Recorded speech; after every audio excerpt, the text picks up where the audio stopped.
Do you remember when Donald Trump was saying that he and Jeffrey Epstein were never even friends, going as far as to sue Rupert Murdoch for publishing a letter that Trump sent Epstein, which of course he claimed was fake, only for it to come out a month later? Donald Trump continues to change his story, but one thing is certainly clear. Him and Epstein were best buddies, and Donald Trump was involved in everything that he was doing in the latest leak of these emails. The latest revelation might be the most disgusting yet when it comes to how involved Donald Trump was with Jeffrey Epstein and the women he was abusing. Because the child gift that Epstein sent Trump is now coming out, and we are going to get into it. But before we do, if I could quickly ask you to leave a like on this video, and if you haven't already, and you enjoy our channel, to hit that subscribe button, because it goes a long way in supporting our work. Now, before we get into this gift that Epstein sent Trump that will disturb you, I want to start with what Chris Murphy had to say today about the mental state of the president losing his mind. Closer to the moment where these files and the fullest truth that we have available to us is going to be made public, and it is clearly the biggest scandal in presidential history. And he wouldn't be acting this way if he wasn't so deeply worried about what sits in those files. What we've already seen is immensely incriminating. Clearly, Donald Trump was at the center of a child sex ring.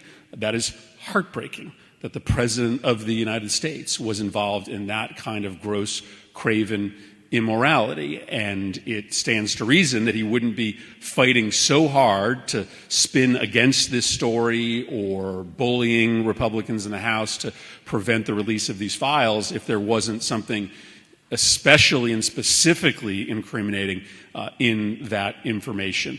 Now, I think the scandal in and of itself could bring him down, but we also do have to contextualize it, because what Donald Trump is all about is protecting the rich and powerful and stealing from normal people, regular middle class and poor folks, in order to enrich the rich and powerful. And this is very much part of that story. Yes, I am sure that there are both Republicans and Democrats named in those files. There are powerful people on both sides of the aisle. But what Trump is all about is, not really playing a game based on politics, but playing a game based on wealth and influence. If you have wealth and influence, Donald Trump is going to protect you, and that is consistent through everything he has done. Chris Murphy is spot on.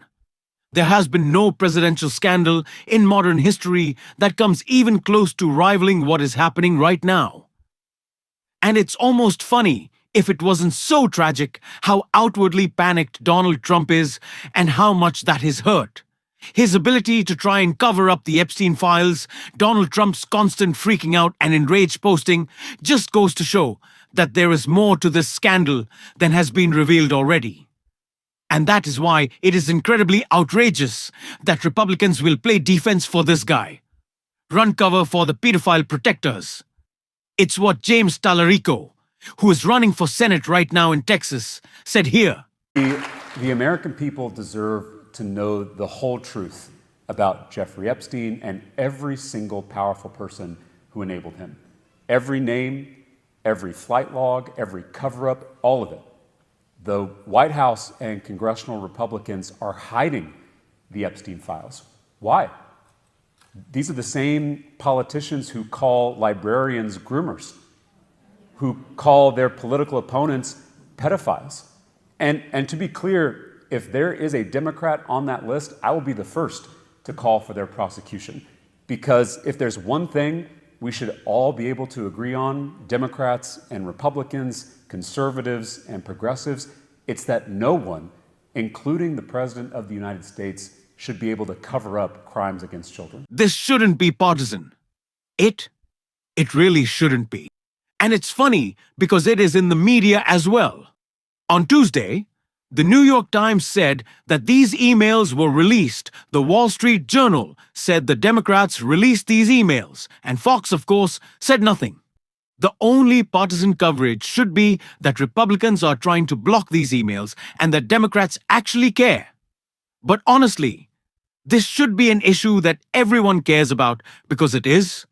And the more we learn, the more disturbed I am certainly at this gift that Epstein sent to Trump. Epstein sent Trump a truckload of baby food for a losing bet. Jeffrey Epstein claimed that he sent Donald Trump a truck of baby food after losing a $10,000 bet. This also comes as Jeffrey Epstein is being quoted in one of these emails, is saying, "Have them ask my houseman about Donald Trump almost walking through the door, leaving his nose print on the glass as young women were swimming in the pool. And he was so focused, he walked straight into the door." Jeffrey Epstein wrote in disgustingly vivid detail just how into the young women he was abusing and keeping in his home. Donald Trump was so the fact that Epstein was sending him a $10,000 gift in the form of a truckload of baby food. Like, what? What does that mean? And like, how can anyone dispute the closeness of these two? And Ghislaine Maxwell saying Donald Trump knew about the girls. Again, the White House has not attempted to dispute that in conjunction with the closeness of their relationship. And what Epstein has said just proves beyond a shadow of a doubt Donald Trump's culpability. How complicit he was that even before there was an Epstein files cover-up, Donald Trump was participating in the Epstein cover-up, the whitewashing of Epstein. That is what he was engaged in. Even Steve Bannon was running cover for Epstein, filming a documentary to help rehabilitate his image. Why was Steve Bannon, someone so close to Donald Trump, trying to help Jeffrey Epstein rehabilitate his image? Why is that? Maybe because they didn't want people to know the type of unsavory he is. Putting it lightly, might be the understatement of the fucking millennium. But individual like Epstein, this is clearly an effort by a small but large, truly. But a group of people that are constantly in Donald Trump's circle are in Epstein's as well. So you're not telling me that Donald Trump, once he became president, enlisting all of these individuals with close ties to Epstein was not a strategic move? And I know that all these networks are afraid of getting sued by Trump or misstating, and the DOJ coming after them were not on this show. Of course, fuck you, Pam Bondi.